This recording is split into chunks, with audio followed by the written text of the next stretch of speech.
Hello, everyone. Welcome to episode 160 of the J Situation Podcast. I'm recording this on April 25th, 2023.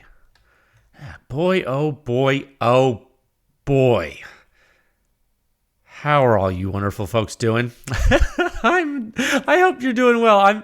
I'm doing pretty well. Man, what a crazy week so far. And it's it's Tuesday night. Oh my goodness. I guess the week start on Sunday, as they say. Yeah, how are you doing? Are you doing good? I have been pretty good. I got a new bike, which I thought was so neat. I wanted to tell you about it. I was super excited. I just wanted to tell you, I used to be really into BMX. And, like all the time. I'd ride all the time. And I've been bikeless for a minute. I've been bikeless. And I rode, mountain bikes and stuff, and I'm just not really a mountain bike guy. I'll do it, but I'm just I'm just not a mountain bike sort of person. I'm more of a BMX sort of person. I just always have been. And so I was in a local bike shop, and I finally found a new bike that I really like. It's so nice. And you know what's funny about it? I could never have one like this when I was a kid. I'd mow lawns to be able to afford the bike, and nowadays, gosh, there's all kinds of newer stuff. I mean, heck, they didn't even have the stuff that they have now back then, like the components and stuff. It didn't even exist. So it's like almost like alien technology now. It's one of the craziest bikes ever. I'll probably post a picture of it sometime. It's funny. I'm using my OpsCore helmet. my OpsCore Fast SF helmet. Like when I ride the bike, because I don't have like a BMX helmet. So I was like, well, I want to have something that kind of comes down a little bit, And so, don't worry, I ordered a proper helmet for it. Imagine riding with thermal. Right? It'd be so cool. You could put the thermal on there, and this bike has a free coaster hub, so it's completely silent, right? So I could totally go predator. I could go full stealth mode. I could go full predator mode, go to infrared mode, just like cruising down the street, completely silent. You got your your 300 blackout machine gun, on your bike there. Be a ninja? No. Anyway, enough about that. I have a lot planned to speak with you about today. We're going to talk rugged Razor762 with 300 blackout subs. We're going to talk 300 blackout ammo variability. We're going to talk flow-through technology. And finally, I'm going to go ahead and say thank you to all of you, per typical, because I mean it, and I always do, and I just try to dedicate a topic to thank you every time. I do mean it, and I think it's important. Okay, but first, a word about my gracious sponsors that help me do this for you every week. The J Situation Podcast is proudly sponsored by Top Gun Range Houston. That's right. They're worth checking out. And oh man, I was just looking, and I need to be smoother about this. I'm not the best promoter, but I am going to be there in May. There's a day at the range with PEW Science is what they're calling it. And it's May 13th. Yeah, I just looked at my calendar. It's a Saturday. It's a May 13th. I think I'll be there from 10 to 4 or something. 10 o'clock to 1600, I'll be there on a Saturday. And if you're in the Houston area, If you're in the Houston area, May 13th, Top Gun Range Houston, look them up. They have the largest indoor shooting range in, is it? No. It's not the largest indoor shooting range, but it's the largest firearm rental fleet. That's right. So you can basically rent a bunch of stuff, and I am going to be there checking out their stuff. And I was asked to make that appearance, and I want to meet some of you folks that are in the Houston area. I actually have spent a lot of time in the Houston area, so I'm pretty familiar with that area. Maybe I'll see some of you folks, and we'll talk about silencers. It'll be fun. You check them out. Go check those guys out at topgunrange.com and Instagram at topgunrange. Give them a follow. They help me do this podcast for you. I mean, really, without these sponsors, guys, this wouldn't be happening. This is a lot of work. This is episode 160. That's ridiculous. Okay, it really is. And speaking of ridiculous, this episode's also brought to you by high-end armament technology.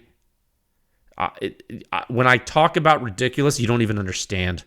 Okay, these guys at high-end armament, Robert and his crew, it's ridiculous. They have so much experience with infrared sighting systems and thermal and machine guns and night visions. Night visions? Many night visions. No, many visions at night. They're awesome. If you need something and it's super rare and you can't find it and you're like, you know what? I'm done. Just let me write a check. Let me write a check. I need this thing. I just don't know where to write the check. Call Robert. highendarms.com, on Instagram at highendarms, and they even have a Facebook page, which is also High End Arms. I hope they can help you folks out if you need it.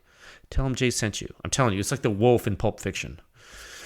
If you need something, I'm telling you, if you need something that's rare, call Robert.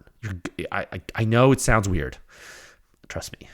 Okay, sometimes you need a guy like that. You got to have a guy. Okay, everyone has their guy. You got your lawn care guy. You got your pizza guy. And Robert's probably your esoteric machine gun guy. Okay? Also, the J Situation podcast is proudly sponsored by Silencer Shop. That's right. You can use their kiosk, do your fingerprints and photos electronically. And in turn, you cut down on errors. You simplify your silencer purchasing process. You get a money-back guarantee. It's great. No transfer fees and no paperwork errors. It's just you and your silencer with no drama. It truly is silencer ownership simplified. And as always, look in the show notes for coupons to save you some money. No, I've been getting some feedback from you guys about more coupon codes and stuff. If you think it's a good idea, and let me know, give me some feedback. Some of you already have. I think I'm going to make a dedicated page on the website to put a bunch of coupon codes. Just like not in the reviews and stuff, but just like a separate page, be like PEW Science place to save money or something. Call it like economical suppressed small arm accessory page. I don't, whatever. I want to, because you know how always you have to like search for coupon codes and it's so dumb, right? You're like, oh, I'm going to buy this. Let me search. Maybe if you had like a whole repository of them, maybe that would help you. I don't know. Buy mags, PSTEN at magpul.com. You get money back there. Lastly, the podcast is sponsored by PEW Science. Pushing the silencer industry forward, one test at a time. Visit pewscience.com for the suppression rating.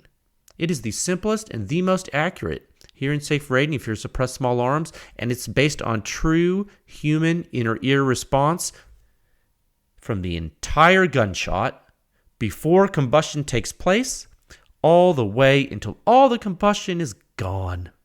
That's right. PEW Science is the home of the Silencer Sound Standard. 7 sections, the most in-depth and accurate silencer data and analysis in the world. Check it out at pewscience.com. You can support this podcast. You can support PEW Science. You can support all the testing I do for you by joining with a membership at pewscience.com. You can also do one-time donations if you like on the podcast page and the review page. There's the donate button on the top of those pages, and it does help. And something that's free, doesn't cost you anything at all, especially in this economy. You can give this podcast a good rating on Spotify or iTunes or wherever you find your podcasts. And that will let folks know that silencers and guns are awesome. And we'll hope to normalize the use of suppressed small arms, which is the overall goal of what we're trying to do here at PEW Science. Okay, topic 1 at a time. No. Oh my God, no. We're not ready for topic 1. I'm just on autopilot because first of all, it's a crazy week. I had to order Uber Eats. It's not here yet. I have a little bit of pre-workout in my system. Just, a little bit. Sometimes you got to have a little bit. And the dog's hungry, so I got a lot of things going on. Okay, I'm a little distracted today. I got 4 topics. I have 4 topics for you today instead of 3. I have a lot to talk about. Topic 1, Sound Signature Review 6108. The rugged Razor762 with Subsonic 300 Blackout. That's the technical discussion of the review that was published last week on April 20th, okay? So we'll talk about that per typical. And then topic 2, well, there was another article published that day, Research Supplement 6109, the Quietest 300 Blackout Subsonic Ammo. Yeah. Discreet Ballistics versus S&B. Yeah, this is only for PEW Science members, okay? So I want to talk about why this information may be important for you in general, regardless of ammo brand, and I'm going to give just a quick overview for the whole public here, okay? And then topic 3, I want to talk about flow-through technology. I want to talk about the actual technology. I want to talk about the resulting sound signatures. I want to talk about your expectations. And I want to ask you, do you understand the PEW Science Suppression Rating? Do you understand what loud means in this context? Okay, so we're gonna go back to the basics of that important topic, and I really want to talk about it. It's important. We're gonna nip some stuff in the bud. Okay, it's important. And then topic 4, that's a thank you. The support for PEW Science is significant. I wrote an open letter to consumers and industry. It was written by me, and it has remained on the website since the launch of all this as Section 1 of the standard. It forms the entirety of Section 1. Okay? So it remains as it was written purposefully. Okay, I just want to give you a reminder about that in case some of you have forgotten. It's important to be reminded every once in a while. Topic 1 at a time of 11 minutes and 10 seconds. All right, I had to do that. Sorry. All right, get some water here. Yeah. Topic 1, Sound Signature Review 6108. The rugged Razor762 with Subsonic 300 Blackout. This is the technical discussion of the article published last week. For those of you new to the podcast, thank you for listening. I'm glad you're here. I know this is a little discombobulated right now, but bear with me. Per typical, after an article publication, whatever podcast follows that, I do a technical discussion, try to use more layman's terms and also explain some of the technical terms to you, and kind of help you understand how it fits into the research pedigree as a whole. And that's the purpose of these talks, and I'm told that they help. And that's what you're going to listen to right now. And I was so excited to publish this data. I know the silencer's been around for a very long time, but Subsonic 300 Blackout is important, I think, okay? All silencer data is important here at PEW Science, but 300 Blackout was developed for low signature lethality, and it's a very popular cartridge to be suppressed, okay? It's very popular. I've been getting a lot of requests from PEW Science members, okay? And those requests, a lot of them are to expand the Subsonic 300 Blackout published data set, and this publication was, in fact, a direct response to that. Okay. Cue dramatic music. No, it was, though. I listen to members, okay? And there's a lot of them, so I talk to them a lot. There are a few really cool things about the data, though. Before we get into this technically, I just want to tell you, I know a lot of people are kind of bored with this Razor, but you need to understand something here, I think. Or at least I would like you to understand some stuff. So this data, it's from a rugged rifle silencer, which is really good, because the rugged rifle silencers were part of the initial data set that formed the building blocks of the silencer sound standard pedigree. That's right. Long-time listeners of the podcast will recall that one of the reasons I started PEW Science, when I started it, was, I'm trying to be diplomatic. It was because of my surprise with some of the performance I experienced of several silencers as a consumer after relying on marketing. Okay? You guys familiar with marketing in the silencer industry? You see how that sometimes can be misleading? As recently as this week, if some of you have been following the social media tomfoolery, yeah, sometimes it happens. And this week is no different, right? Yeah. Everyone can get misled. Happens to the best of us. I was always going to create PEW Science, but silencers like this Razor, it did create a catalyst. It did create a catalyst for me, and that brings me to another cool thing about the data. Since this is a rugged rifle silencer, we are all intimately familiar with it, right? And it forms an excellent data point in this regime of combustion, because as we progress more through Subsonic 300 Blackout, you'll see how this particular technology scales, right? Because we these rugged rifle silencers, that they have a lot of similarities, so you're going to see how things scale, which is really cool. We're all going to see it together. right? Isn't that neat? Because like an example of scaling with the rugged rifle silencer technology, it can be examined with the Omega metric. What a great example of scaling, right? So you're going to recall if you've been listening to the past few episodes, in episode 158, 2 episodes ago, you're going to recall how I delineated the early time versus late time and the alpha versus the omega, and how all of the rugged rifle silencers essentially possessed identical alpha parameters, which means you can remove that parameter from the equations as a constant and rely solely on omega for weapon function. Yeah, you can, and that's how omega was first derived. Was it not? Remember?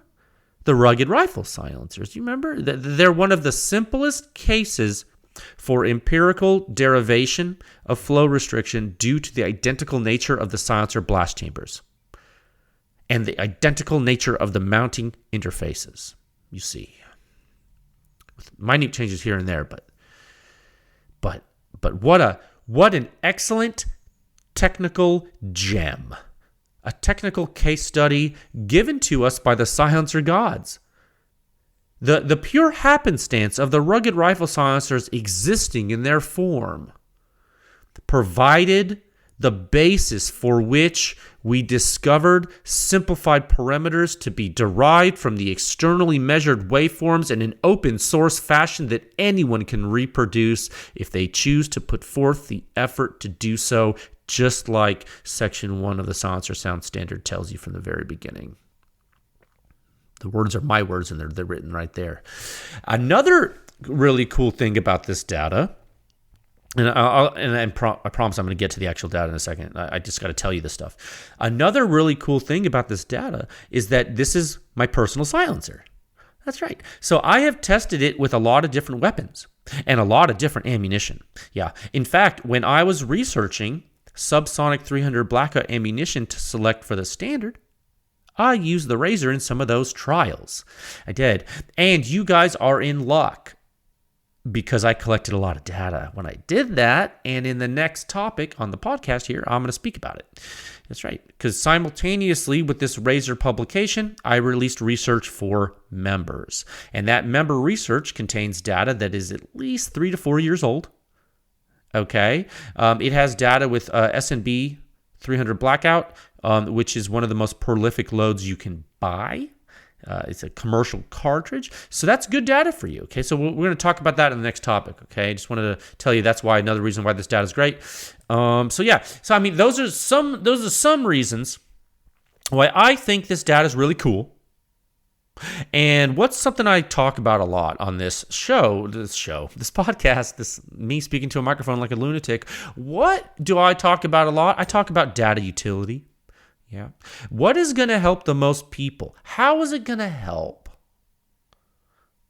There are a lot of factors. Some short-term factors, some long-term, some complicated factors on how it will help because it's due to internal research in the long game, so to speak. So here we are with this one. You got to trust me on that, right? It's part of it, part of the pedigree, yeah. So let's get into it. And even if you don't have a rugged silencer, this is all important. You're going to learn something, I promise. I promise you. If you're new to this podcast, stick with me here. I know you think it's a little crazy, and that's because it is. How do we define crazy? Everyone has their own definition, but it's a little different, right? You never heard any. I promise you, if you never listened to this podcast, you've never heard anything like this before, ever. Because no one's ever done this in the history of the world, and you're about to witness history, and you witness history every week on this podcast. Isn't that cool? And you're part of it. 1 second. Okay. I'm going to pull up the review here on pewscience.com. Sound Signature Review 6108. Again, as I say this every week when I speak about a review, if you are new to this, you can pull up the free version. It's going to be okay. I will not leave you behind. No man left behind is one of the philosophies here that we take seriously. I'm just going to step to the member review because it's easier for me, and that way I can be reminded of things that I might need to speak with you about as I go through. So I'll give you a second to pull it up. Let's review 6108 in section 6 of the standard, okay? That's 6.108, all right? Okay. Bottom line up front, 39.5 composite suppression rating with an 8-inch barrel subsonic 300 blackout bolt action weapon. 33.0 at the muzzle, 37.9 at the ear. Interesting. Is it, though? Is it surprising to you? I mean, it's not surprising to me at all. But then again, I'm really familiar with this silencer, so it takes more to surprise me with this silencer, you see. But it could be surprising to you. It could be super surprising to you, right? So we should talk about it. Yeah. Now, if you scroll down in this article, and there's a lot, but if you scroll down, not too far, scroll a little bit down there until you get to the suppression rating dose chart, which is super important for you to understand if you need PEW Science. It's okay. You can read it on your own time. You'll see in the little summary, this little synopsis here, you'll see that this silencer has actually been tested by and analyzed and published by PEW Science on the Mark 18 with 5.56 and a bolt-action rifle with 308 supersonic. So this is the third time, this subsonic 300 blackout review, this is the third time it has been shown in testing. Okay, you get different suppression rating for every platform, you see? Yeah, it's important for you to understand that. I'm not rating silencers, guys. I'm doing calculations to show you how they perform on the system. Okay, this is the third time this silencer has been shown in testing, which is pretty wild. That makes this silencer one of the most characterized silencers in the pedigree. In the public pedigree, that's right. Kind of neat. And anyone who owns a Razor knows now, after seeing this, anyone who owns a Razor in the world, after they see this, they know more about this silencer than anyone ever did, ever. It's crazy. That is super cool. You have more information about the rugged Razor than you ever did before in humanity. Isn't that cool? Since it came into existence, I remember what the YouTube videos I watched before I bought the Razor. Turns out they didn't tell me what I needed to know. Turns out. Do you remember which YouTube channels showed you Razor performance? I remember. I remember. Weird. Let's go ahead and take a look at the fingerprint, which is the first thing we do in the silencers here. We always do this. It's important. Today's no different. Scroll down to figure 1. Okay, figure 1, that's right. What is figure 1? Just really quick so you understand if you're new to this. This is a snapshot in early time. This specifically, figure 1 in this particular review is a 2.4 millisecond long sequence of events in early time. And we can learn a lot from that part of the fingerprint. The fingerprint is actually a holistic event, the combustion regime completely captured on a time scale from before the combustion takes place all the way until all the combustion is gone. That's the definition of a sound signature from a suppressed weapon system. But here we are just looking at the early time. Okay, and when you look at this, when you look at figure 1, doesn't look terribly different than the fingerprint from the SIG silencer we just looked at, does it? Remember a couple episodes back, was it 158? We talked about episode 158 rather, which is review 6107. We talked about the SIG SLH 300 Ti and the same 300 blackout weapon. This early time signature doesn't look a lot different. I mean, if you squint and you don't look at the amplitudes, don't look at the numbers, and you just look at the gross features in early time, just look at the wave shape, you might be tempted to say it's almost from the same silencer. Why would you say that? What would make you think that the early time signature of the rugged Razor on this weapon was similar to the SIG that we just reviewed? Why would you think that? I mean, you'd be wrong. You would be wrong, but why would you maybe get the answer wrong at first glance? Let's talk about that, okay? Because there are differences here, but you might not see them right away if you don't know what to look for, okay? Okay, there's differences. But you know what? The differences in silencer behavior between that SIG SLH silencer and the rugged Razor762 on this platform, did you know that we don't even have to leave figure 1 to talk about the differences? We don't even have to look at the whole fingerprint yet. Let's just stay. Let's get a little comfortable. We don't usually do this. We usually go to the full time regime. Let's hang out for a minute. Let's hang out for a minute in early time. In these 2.4 milliseconds. Did you know? I don't know if you know this. This is important. There's a lot of new people listening to the podcast today because of what happened this past weekend.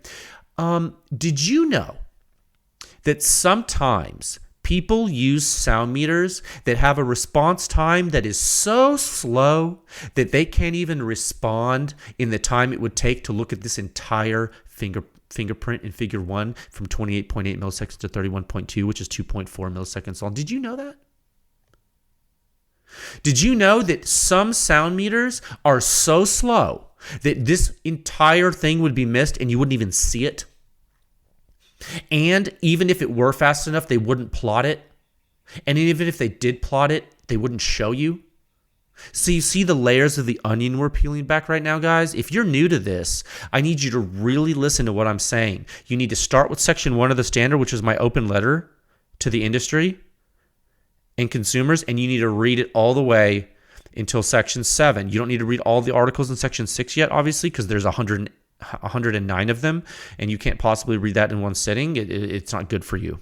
But you can certainly read the first 5 and then look at the rankings to see, okay, so you need to understand this is real, and this is we mean business here. This is real. And we're not playing games. Okay? This is not Mickey Mouse stuff. This is big boy time. This is the grown-ups are talking. Okay? And the grown-ups are talking, and we're going to talk about this. Okay, because we're talking about weapons meant to maximize lethality and reduce signature. Okay, this is real life. This isn't Mickey Mouse, YouTube, Instagram real time. Okay, I just want to get this out there. This is important, and we're gonna keep throughout this theme throughout this discussion. We need to talk about reality. We need to talk about physics. Okay, and we're gonna get real deep. Okay, now check out the FRP.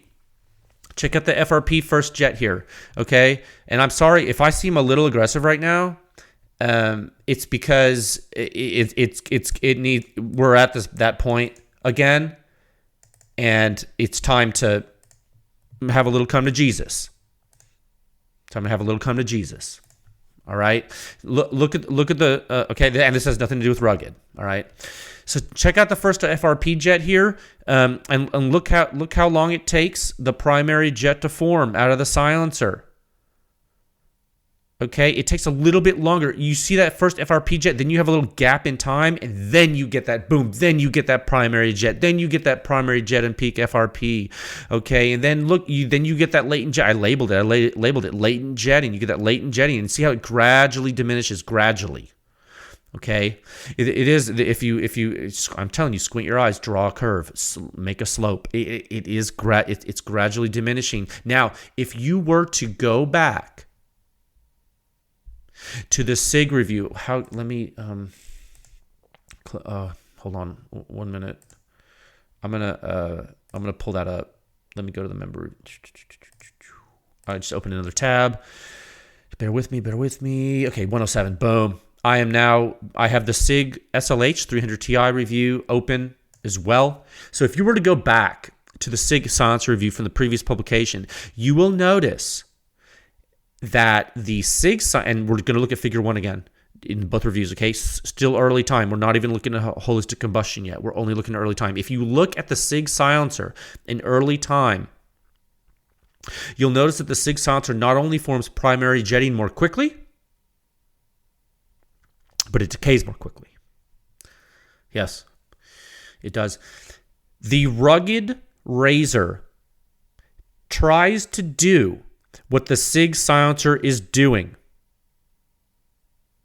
I know you don't think that, but this is important. This is why we do PEW Science. Let me repeat myself. The rugged rifle silencer tries to do what the SIG silencer is doing. Why? The Razor was developed with fewer baffles. And when I say fewer baffles, I mean relative to the short configuration of the Surge from Rugged. Okay, keep with me, I'm telling you. Rugged's goal, by doing that, was to increase flow rate, decrease back pressure, decrease pure omega. And because you now know about shock reflection in early time, you know that the short surge and the Razor have identical alpha parameters. And so what does that mean? It means omega fully controls both weapon function and shooter experience with regard to back pressure. Understand? Now it's all, I think it's clicking with some of you. It should be, because this is very important. So you see, there are a lot of ways to reduce back pressure. There's many ways to skin this cat, and we're actually going to talk more about that in topic 3 today, okay? What did Rugged do here? What did Rugged do? Well, they removed baffles. And they changed the spacing a little bit. What happens when you remove baffles to reduce back pressure? What happens? You simply increase the time at which gas exits in later time. Or, I'm sorry, increase the time at which gas exits in later time, meaning you're speeding it up a little bit. You're decreasing that restriction. You'll still get wave reflections. You'll still get pressurization of the primary flow pads. Okay?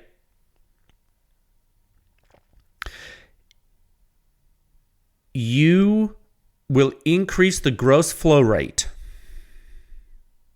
when compared to a larger bore. But you can still suppress sound. Okay, it's a balancing act. Silencer companies do this all the time. This is a parameter tweak. It is a variance. It is an R&D parameter. They can shift their baffle spacing and quantity to control flow rate in a gross fashion. Okay, without messing with alpha, they can mess with omega. Rugged literally did that in these silencers. You understand? Now, that's what you see in Figure 1 of the Razor review. It's literally what you see happening. Okay? It's literally what you see happening. The gas is, in fact, exiting the silencer quickly. It doesn't have many baffles, and the expansion zones are allowing the flow that you see in that plot. But when you looked at the SIG silencer in Figure 1 of the SIG article, in Article 107, the waveform looked faster because it was faster. The event was faster. And it was faster because the SIG silencer physically allows the flow of gas through the silencer faster, both in its alpha and omega. The omega differential is what you see in Figure 1. And if that's hard for you to see in pressure space, because, it very well could be. This could be very hard for you to see in pressure space because if you're not used to looking at amplitude and phase, I do something very special in every single publication. We continue in the time domain, but we hop spaces to impulse.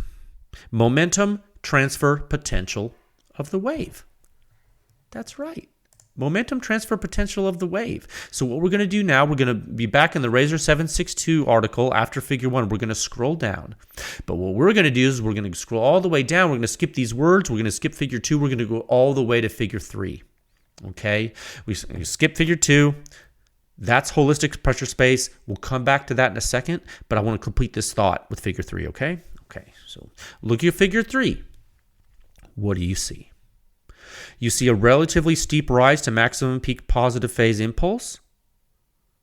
What does that mean? A relatively steep rise to maximum positive phase impulse. The front of the curves are steep.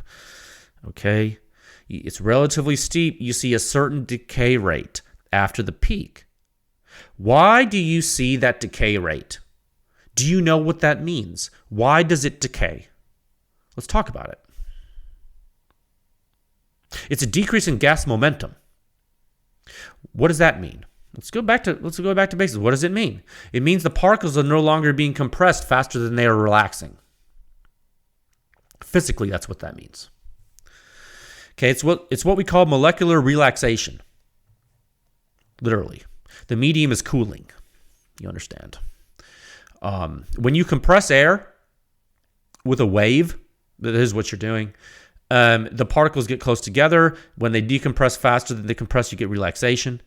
That's what that shows. You now, just when you look at this, what does that give you as a tool in your toolbox in your brain? It means that you now understand wave momentum. If you look at the impulse plots and use them at pewscience.com, you are using wave momentum. Okay, it's cool. Physics is cool. Yes, that's right. You're not a nerd. You're cool. If they get mad at you because you know more, dude, trust me, you're gonna step ahead. If someone makes fun of you and calls you a nerd because you understand something better than them, they're either joking with you, and sometimes that can be hilarious, or they're super jealous. And if they're not your friend and they're not joking, they're jealous, dude. I promise. Take it from me. I'm a nerd. I know how this works. Okay? Been there, done that. I've lived long enough to know how people behave. And I'm telling you right now, I've seen it when people are explaining, like, okay, you guys don't want to understand it, don't understand it. That's fine. Those of us who do understand it are going to keep using it and get smarter. I mean, what? Oh, what's the worst that can happen? You become all powerful because you know everything? Oh, no one wants to do that. What? I do. It's awesome. Okay, now you understand wave momentum. So you see this and you say, okay, Jay, okay, let's look at this. You know, Jay, that looks like a relatively low omega in accordance with Research Supplement 640. It's like is it like the one with the SIG silencer? No, not quite. Different. SIG silencer possesses a different alpha and different omega. What does it mean when I say that? It means the SIG silencer is dumping gas out of the end cap differently. Look back in Article 107.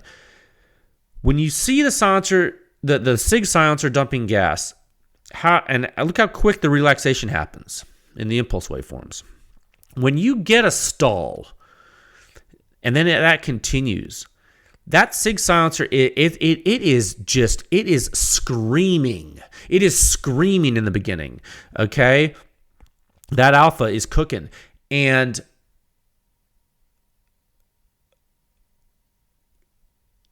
I'm trying to give you a quick synopsis.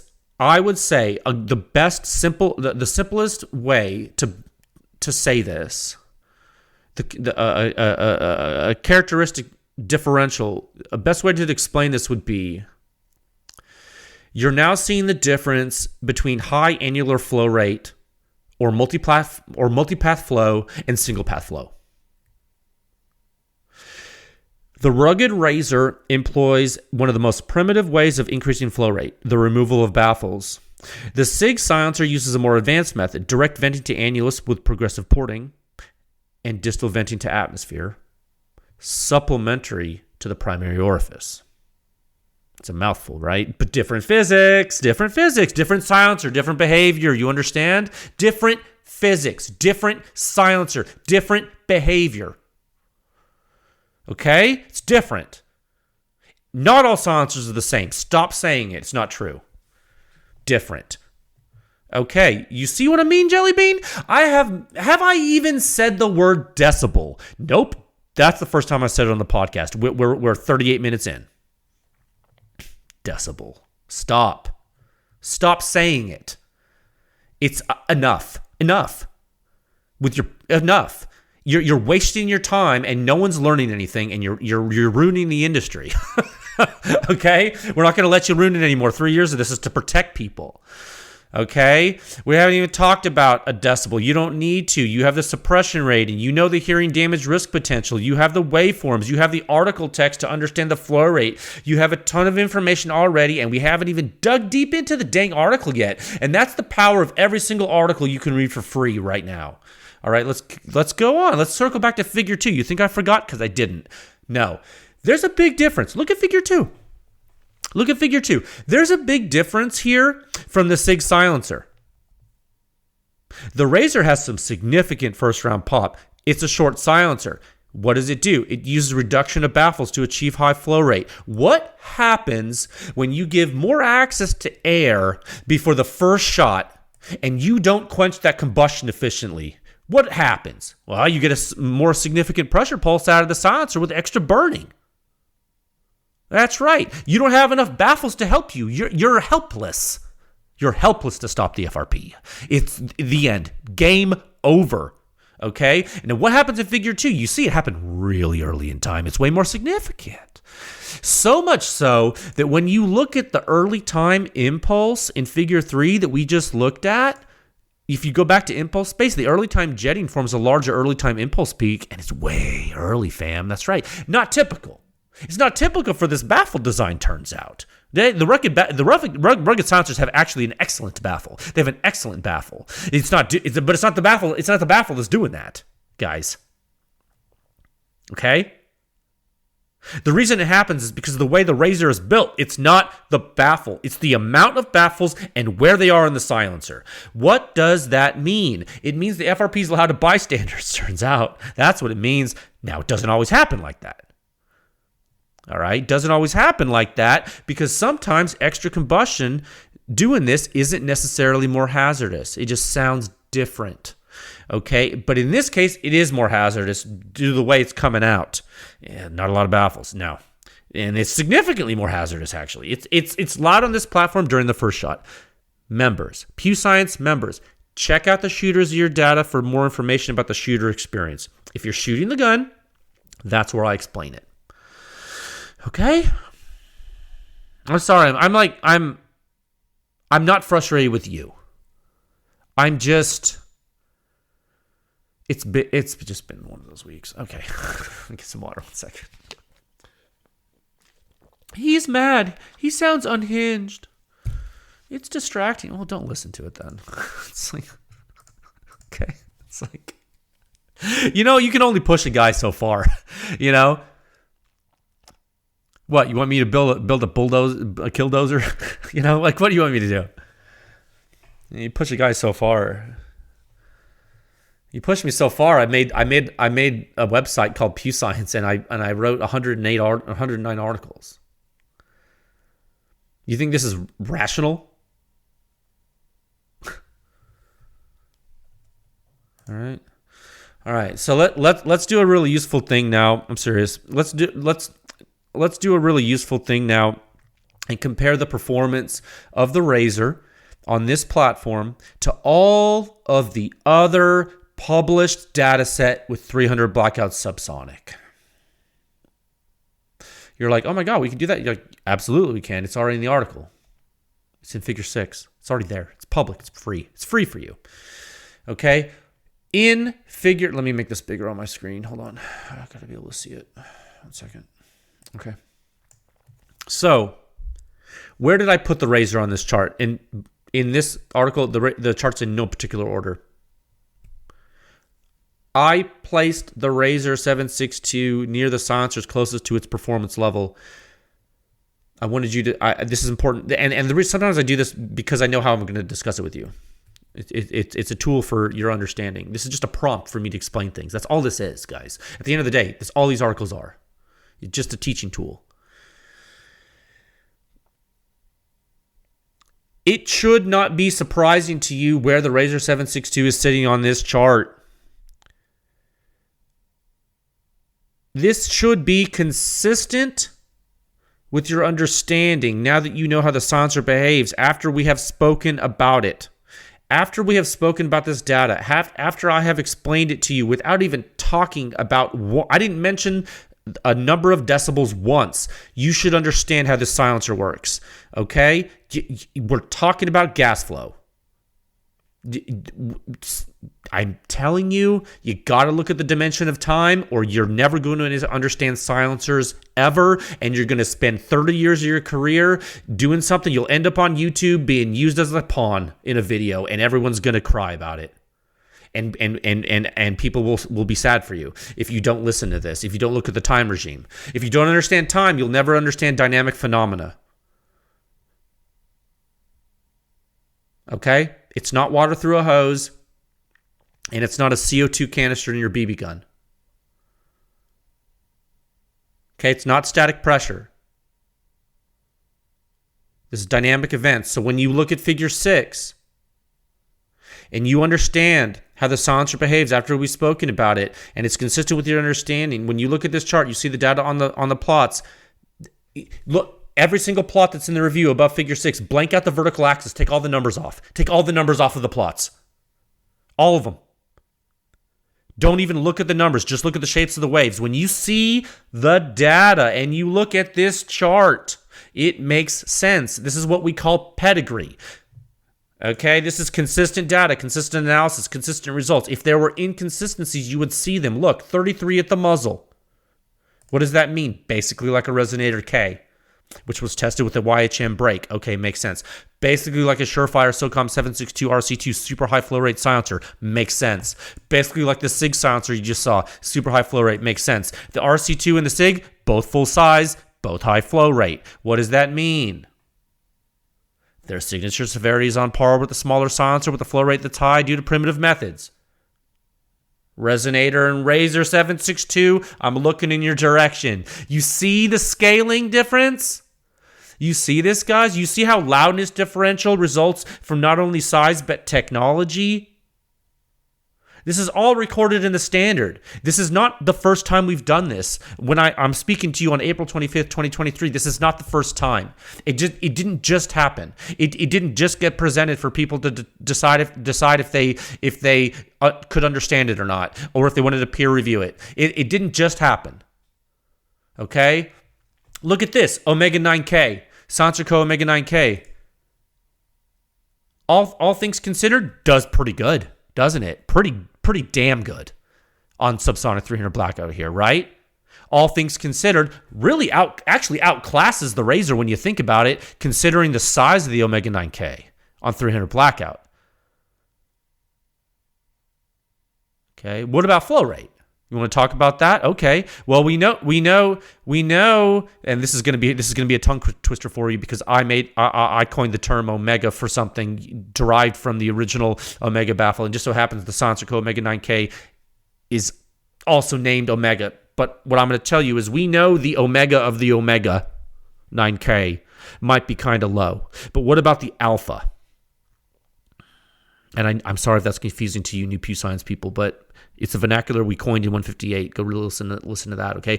We know the Omega metric of the Omega 9K might be kind of low, but what about the Alpha parameter? Alpha might be a different story with that one. Why? It's a 9mm silencer, big bore. Yeah. What is the Omega 9K doing?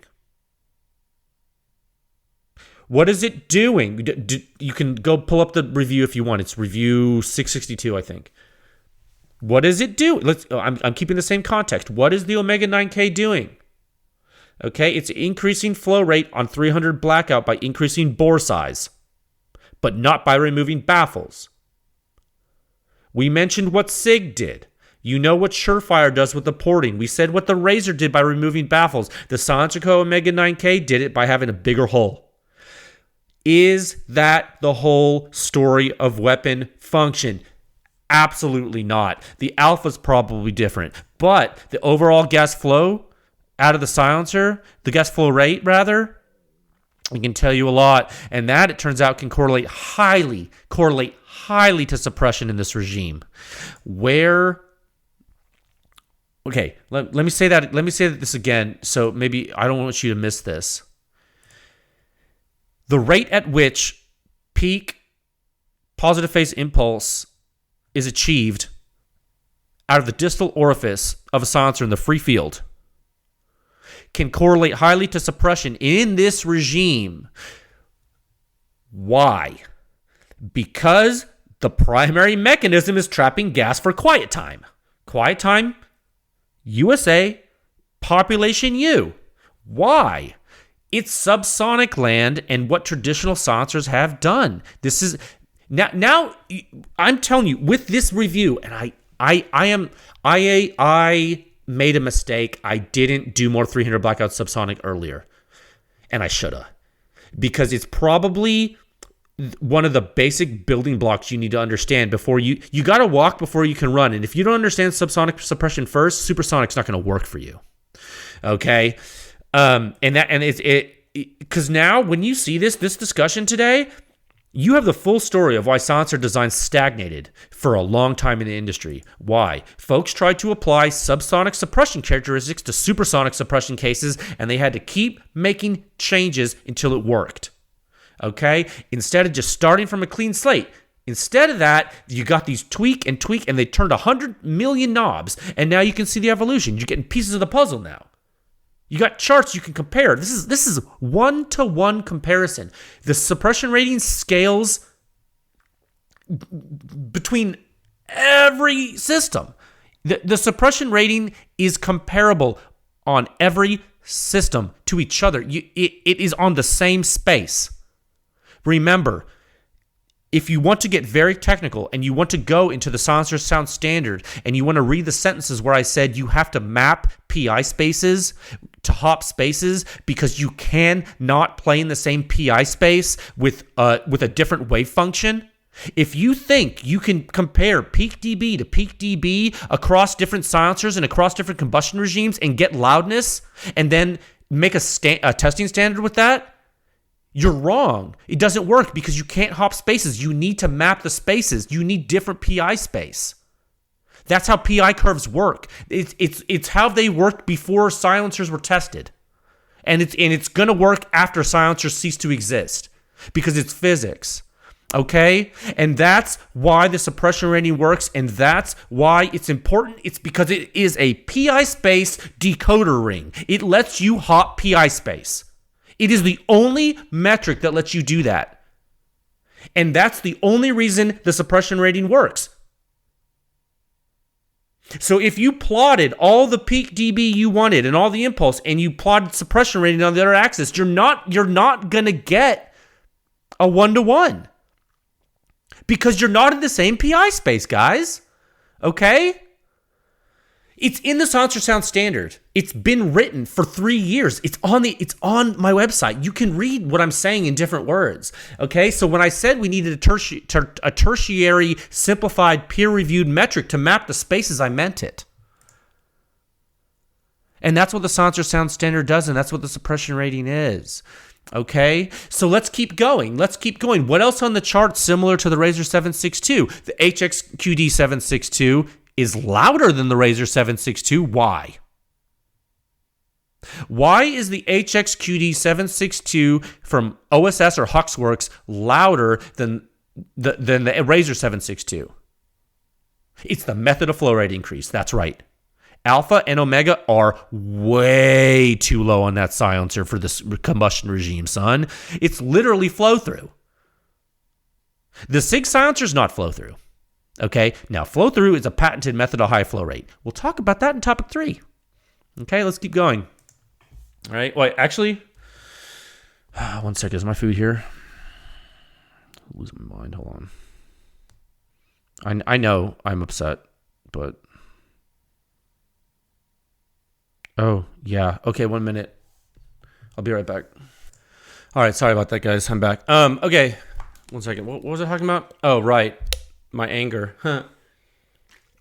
It's not anger, it's just frustration. It's all coming to a head. You know? It's not even... Just getting...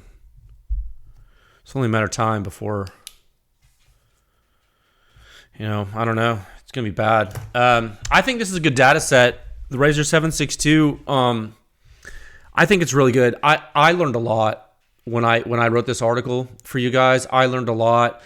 I loved that we looked at the SIG SLH 300 Ti before this. I thought, what a better way. I mean, goodness gracious. The silencers couldn't be more different.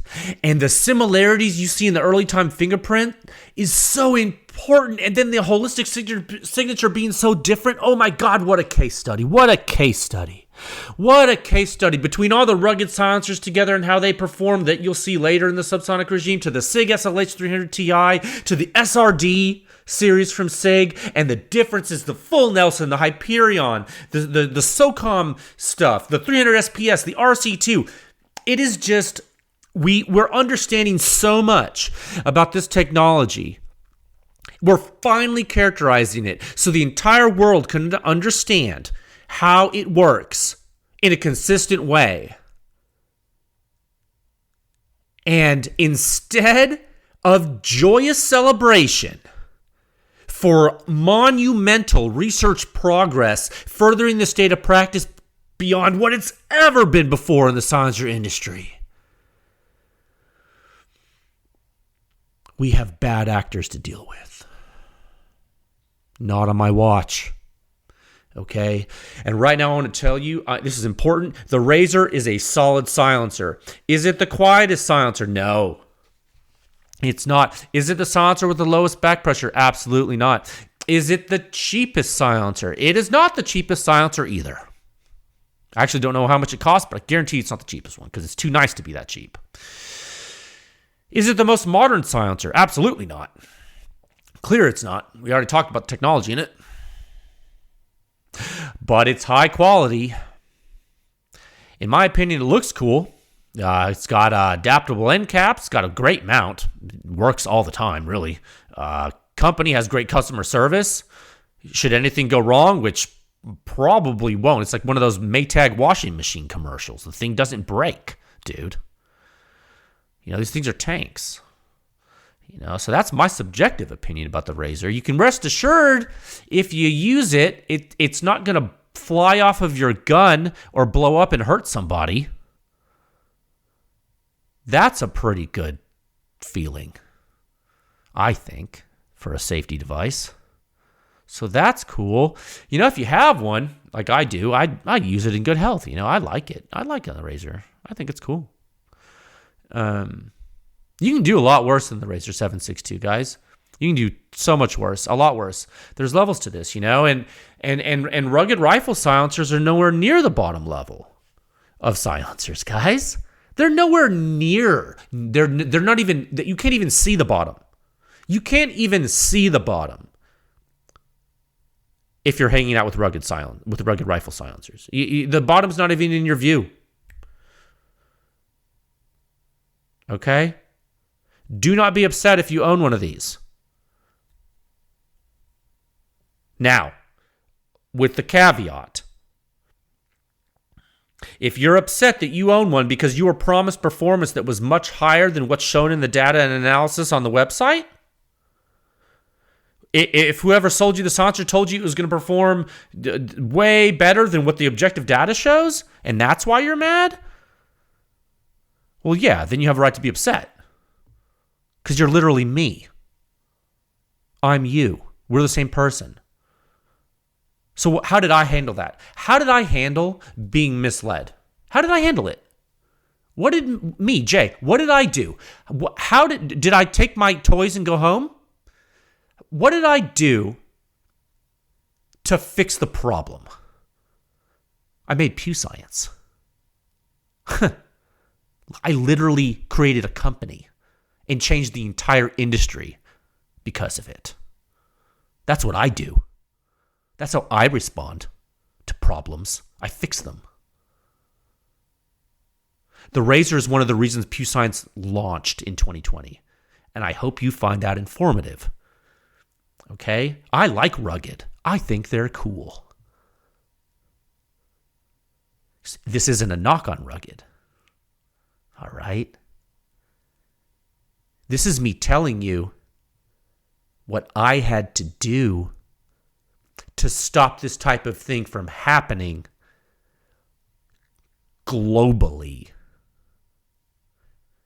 And if this is the first time you're listening to this podcast, I'm sorry that I've scared you. But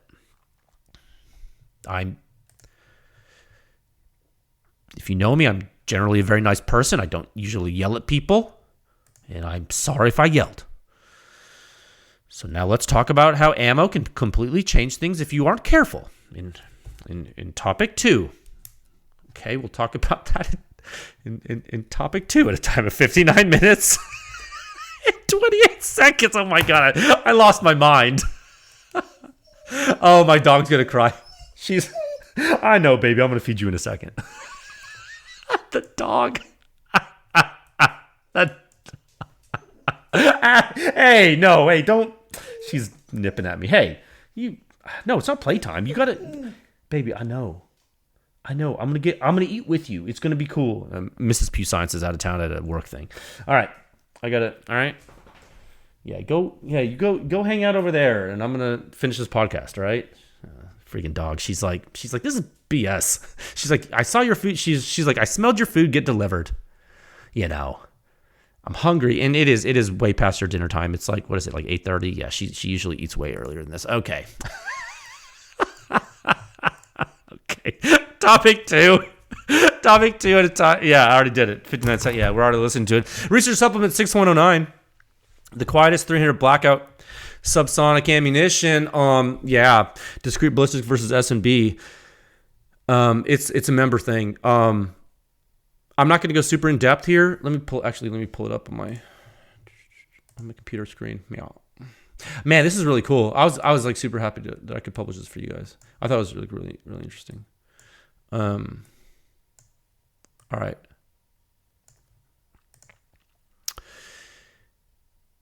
I'm not going to go super in depth because it's literally for members as a thank you for their support. Some people ask me, they say, hey, Jay, what do I get if I join PEW Science? I tell them they get to support the largest public research cooperative for suppressed small arms on the planet. That's what I tell them. And I tell them you get to keep the research going. That's what you get. And in return, I give you more data and analysis as a thank you just because I think it's cool. And it's the least I can do for you.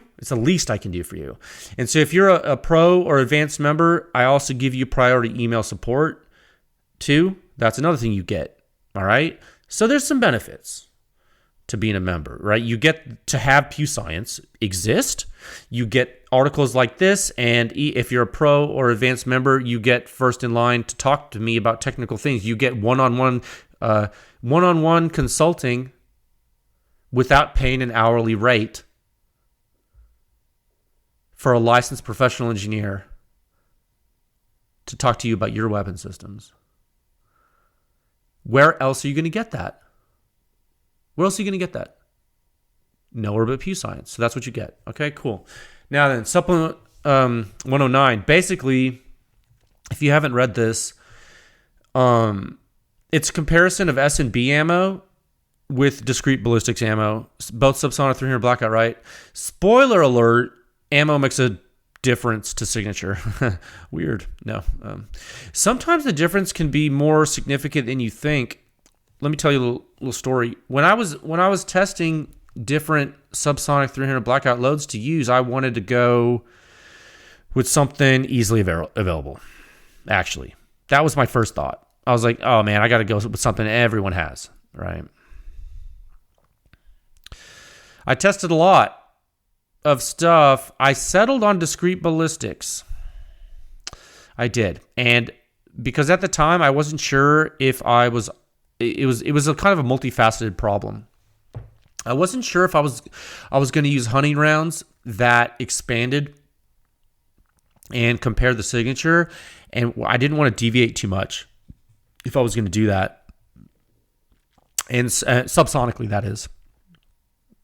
And it was rare to have expanding subsonic back then that would function correctly in the 1-in-5 twist gun that I had bought from Q. Because remember, I don't know if some of you remember this, but like I was looking for a standardized 300 blackout host, and I approached Q, and Kevin Birmingham, he said that I asked him, what will be what I should use for the standard, and his exact words were, I asked him what the standard should be. His exact words were to me, "You are the standard." That's what he said to me. And so I said, okay. And so I flew up there on my dime, and I built a gun there. And he tried to give it to me. I bought it and gave him money for it. I wouldn't let him give it to me. So I bought the mini fix there, and I had that 1-in-5 twist, and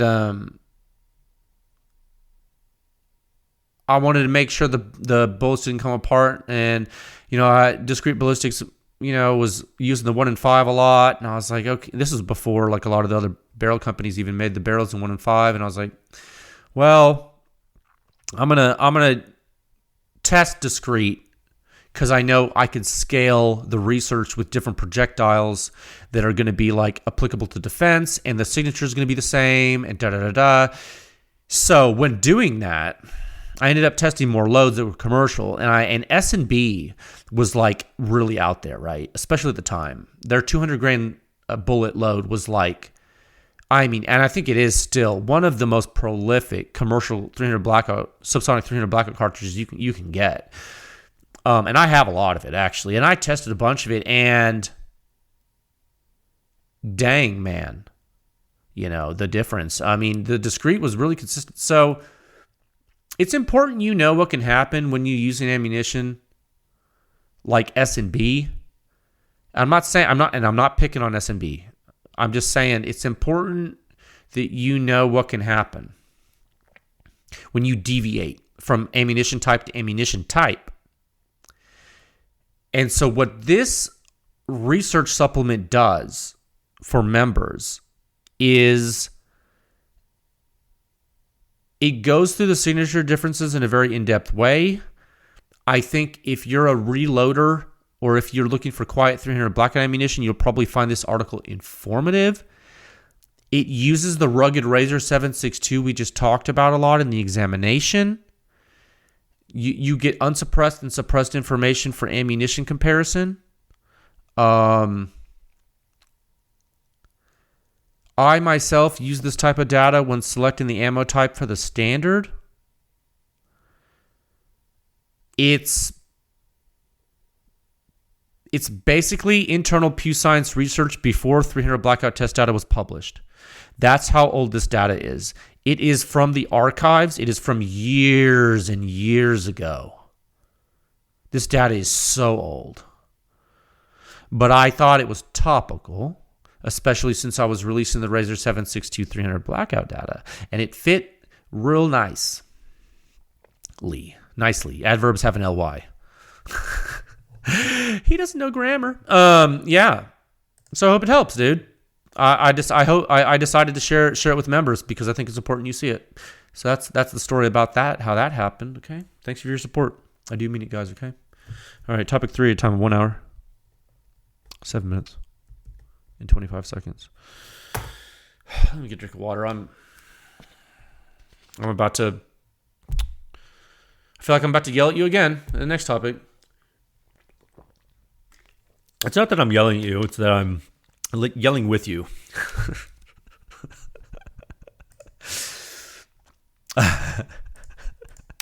Topic 3, flow through technology. I want to nip this in the bud, just like I did with stuff in the first topic. It just all caught up with me. I'm just so tired of reading certain things that I'm losing my mind. And so I'm just gonna like be super reactive and loud. This is kind of just my personality. Flow through technology, what that means, the signatures, your understanding of the suppression rating, what your expectations are, shooting a flow through silencer, saying things are loud, what that even means. I think we have to go back to basics to kind of, I really, and it's going to become particularly important this year as we continue to release data. Okay. This is a quick topic, pretty much. Well, I say it's quick. We'll see how quick I can get this in. I do want to say I did tell someone I was going to cover the superlative arms gas blocks again, and it's going to have to. Sorry, dude. I know I told you I was going to do that this episode. I'm sorry. Thank you for listening. I know we talk a lot. It's going to have to wait until next week. So please remind me, because I there's too much. There's other stuff that we need to talk about this week that's more pressing. Okay, I need to cover flow through this week for a few reasons.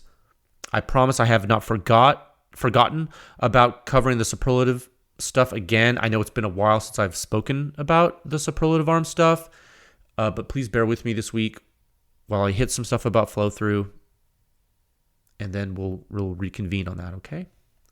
Now, flow through is an OSS trademark technology.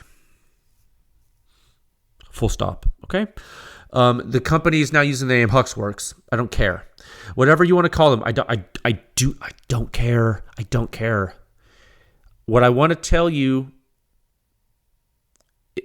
is that the physical technology in the silencers that they are using is their design and it's their technology. When you hear flow through, it is not a generic term for high flow rate, low alpha, low omega in a silencer. That is not what that means. It is actually the type of internal geometry used in Huxworks silencers. And I am saying this because as you continue to see things proliferate in the market from Huxworks and other companies, you are going to need to understand that the technologies out there have differences. When we spoke about the SIG silencer, I did mention this. I remember saying it to you. The SIG SLH is not a flow-through silencer. Does gas travel to an outer annulus and pass out of the distal end? Yes. Is it a flow-through silencer as defined by the trademark from Huxworks? No. It is not. If flow-through wasn't a trademark, maybe you could call it flow-through because of, but you can't. Because if you do, you'll conflate the technology. And I'm telling you, you're going to conflate the technology. And I'm telling you that the technology is significantly different, even though the name might make it seem like it would be the same thing. Okay? Now, in my personal opinion, this is just me talking. This is just me, Jay. In my personal opinion, I would have called the Huxworks technology, I would have called it annular cavity radial flow path enhancement with distal venting. That's what I would have called it. Annular cavity radial flow path enhancement with distal venting. That's what I would have called it. But that doesn't roll off the tongue.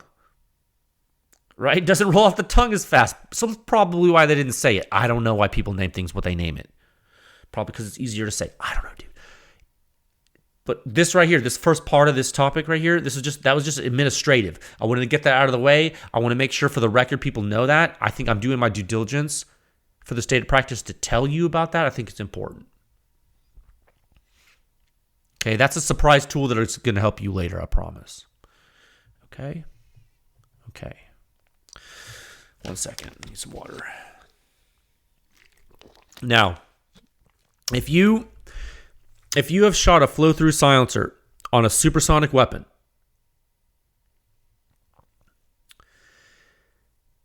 flow-through.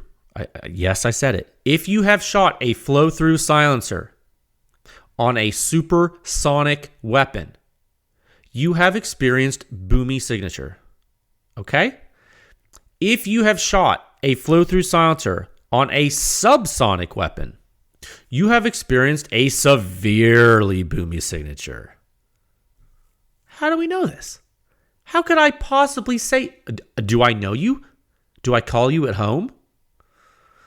No. Do I shoot with you? No. But how do I know? How would I know that you've experienced a boomy signature if you shot a flow-through silencer? Jay, I thought sound signature wasn't subjective. How do you know? Because we've done the testing and analysis. That's right.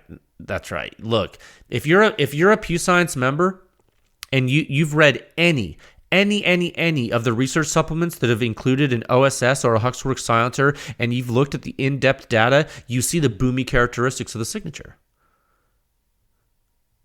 That is in the member research supplements of these silencers. It is not in the free articles. So if you're not a member and you haven't read it, that's why you're missing this. This is pure suppression rating data, guys. This is inner ear response. That's the core of the suppression rating. It's all tied together. This is important. Please understand this. This is inseparable. Do you understand? You cannot separate the suppression rating from inner ear response. It doesn't work. The suppression rating is not what you feel it is. It is not what you think it is. It is not what your friend told you it is. It is not any of that. It is the hearing damage risk potential at the location of interest on the weapon platform as tested with the silencer, with the ammunition in the free field. Full stop. It's not shooting it in your house. It's not shooting it in a barn. It's not shooting with different ammo. It's not shooting on a different barrel length with a different gas port, with a different buffer, with a different silencer, with a different gun on the top, on the top of the Himalayas. No. No, no, no. It's not what that is. It is what you see on the website. That's the conditions. Okay? Now, your interpretation of the signature may often align on a qualitative scale with the objective damage scale. It may align. And if so, why? Why would your subjective impression on a qualitative scale align with the objective damage scale? What is the most likely reason? It is because the predominant inner ear response is mostly happening in the region of greatest sensitivity. If you load the inner ear so that it exhibits a lower frequency response, you will experience a sound that is boomy. You don't have to call it boomy if you don't want to. Okay? If you want to know the exact mathematical experience you're having, if you want to know the math, we have the math, and it's in the member research supplements. It's been published, and it's been published for years. Okay, so it's there.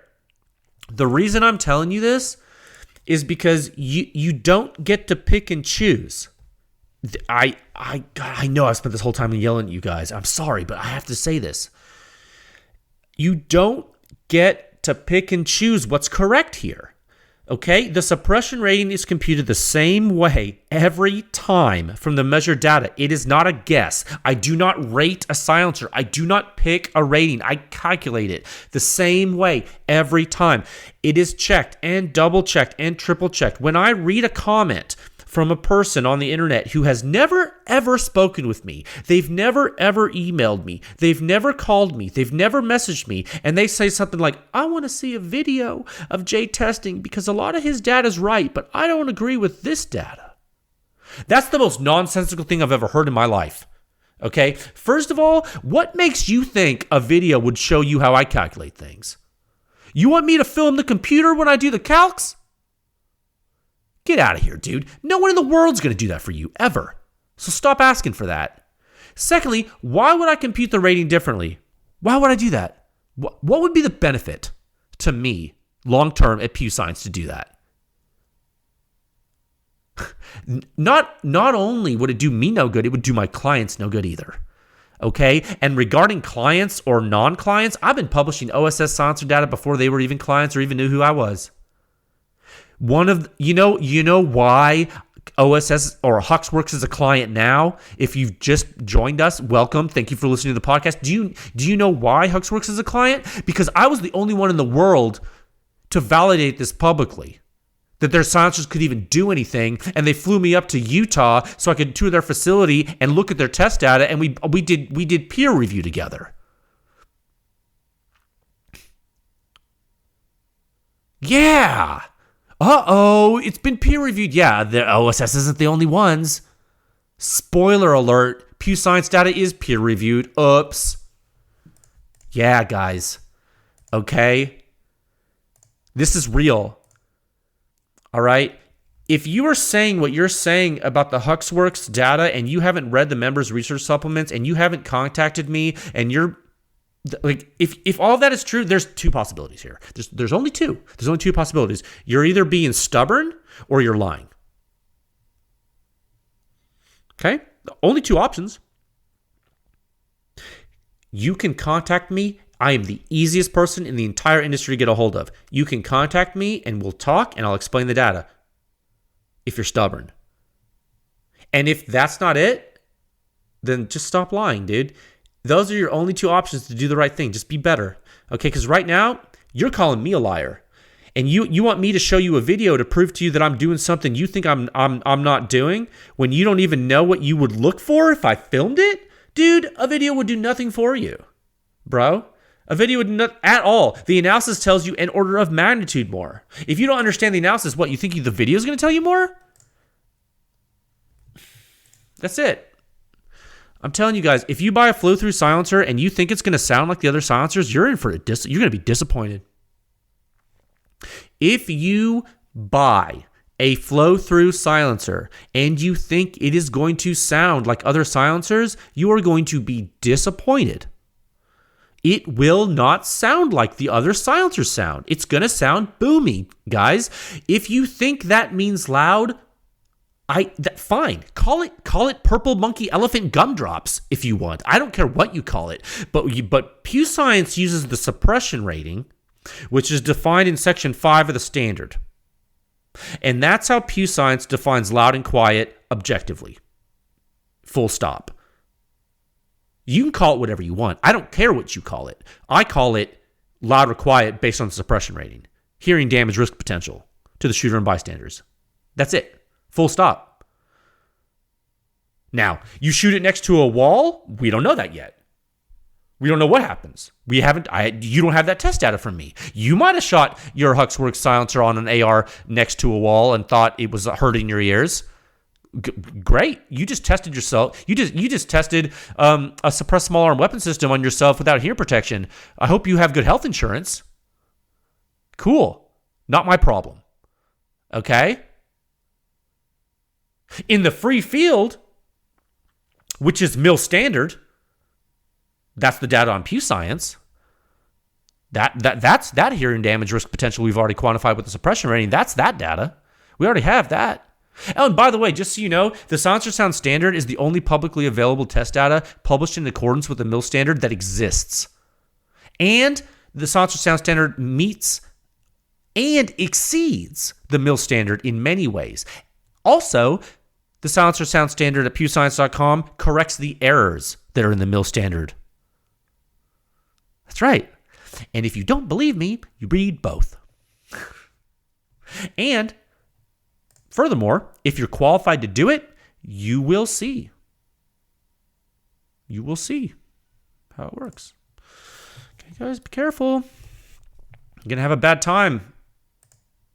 You're going to have a bad time if you're not if you're listening to this gobbledygook that these people are trying to do.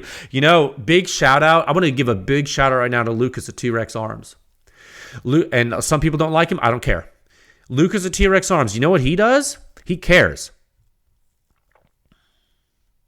When he sees something bad going on in the industry, he lets people know. And he has a big old platform. There's 500,000 people follow that guy on Instagram. He'll share it. Oh, sorry, guys. I actually just I had to edit the podcast. I decided to go ahead and cut the length of the episode a little bit. So that is going to conclude topic 3, and we will move into topic 4 at a time of 1 hour, 23 minutes, and 26 seconds.